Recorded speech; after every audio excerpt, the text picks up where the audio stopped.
You know, 8 years ago, I couldn't get a needle out of my arm, and today, like, I have a rope with someone else's life on the end of it, and that's all been made possible by Phoenix. We lose a loved one every 4 minutes to an overdose, and the problem is as big as it's ever been. So we have to find a new approach. We use the inherent transformative power of sports and community to help people heal from substance use disorder and ultimately to transform their lives. Awesome, nice work.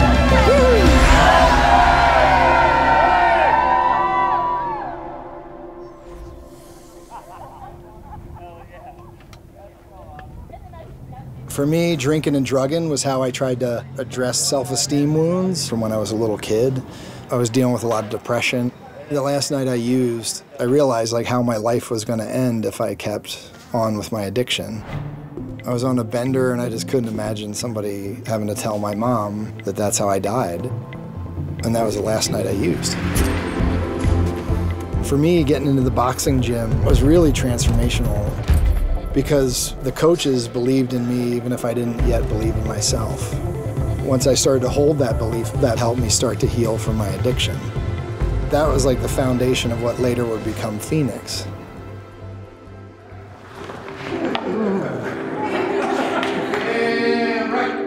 I think one thing that's special about coming down to Moab for the Phoenix trip is that people come from everywhere to be part of this trip.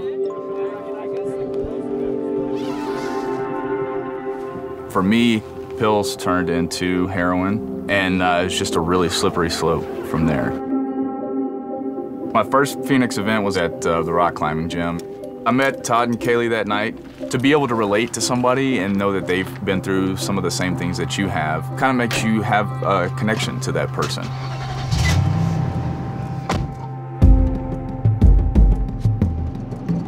So I got arrested 7 times in 6 months, and one of the things the drug court judge recommended to me was I go to Phoenix.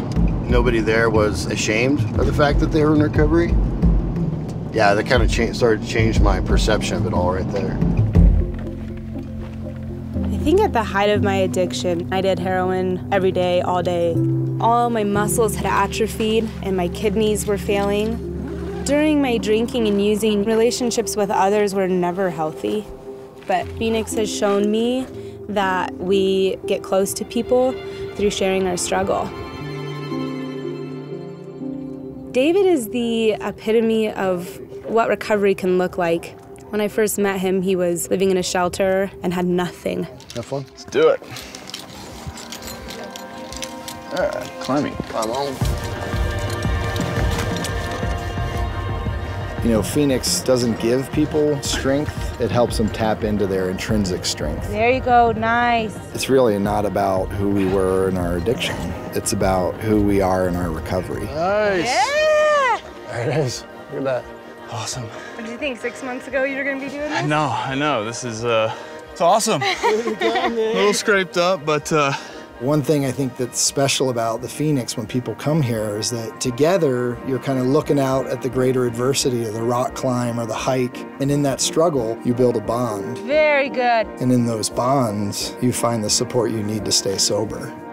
It's like kind of getting out of a burning building, right? Like there's some responsibility to reach back in and help the next person out because they remember what it was like to have somebody there for them when they first stepped into recovery. Come walk over to the right a little. Oop. There you go. Nope, not that way. Oop. Can you guys bring it in kind of tight? One thing that I do every year is I carry one little pebble with me, just sort of as a memory of folks we've lost. If you have somebody you're thinking about today, feel free to carry a pebble, and we'll circle up and talk about that a little bit after we go to the arch.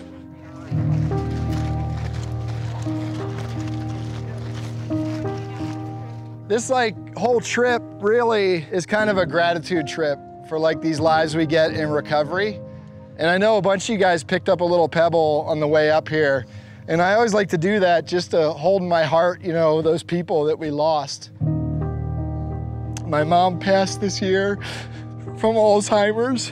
So this year,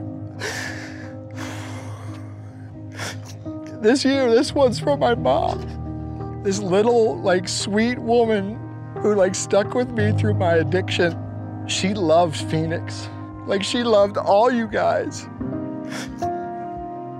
If anybody else brought a pebble up here and they want to put it here, and every year when we come visit here, we can think of those folks.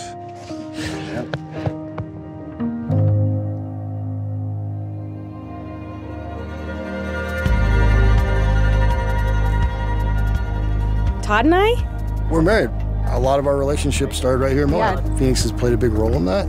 Yeah, it introduced us to a way of life that we could share, and that really our relationship is founded on the adventure that Phoenix showed us is possible. In 11 years, over 24,000 people have come to Phoenix. The more people we can touch with this, the more people can sit around fires like this in communities across the country. We as humans, all of us, whether you struggle with addiction or not, are trying to figure out how to connect somewhere where we feel accepted and loved. Imagine if, as a society, we could help give that to each other. It sounds like a lofty goal, but I don't think it is.